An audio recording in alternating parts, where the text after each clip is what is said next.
माझा नमस्कार. माझे नाव सम्राट आहे. आज 19 फेब्रुवारी आहे. आदरणीय मुख्याध्यापक, आदरणीय शिक्षक वृंद आणि माझ्या प्रिय मित्रमैत्रिणींनो, आज मला या सभेत छत्रपती शिवाजी महाराज यांच्याविषयी बोलण्याची संधी मिळाली, याचा मला खूप आनंद होत आहे. त्यांचा जन्म 19 फेब्रुवारी रोजी शिवनेरी किल्ल्यावर झाला. त्यांच्या आईचे नाव जिजामाता होते. जिजामातांनी लहानपणापासून महाराजांवर खूप चांगले संस्कार केले.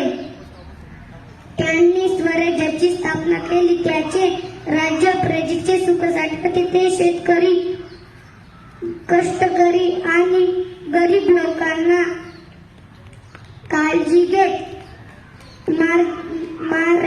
महाराज वर खूप प्रेम केले.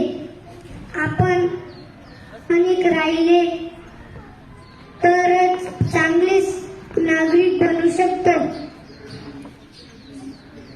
आपण आपल्या शिक्षकांच्या, आई वडिलांच्या आणि देशाचा मान राखू. शेवटी मी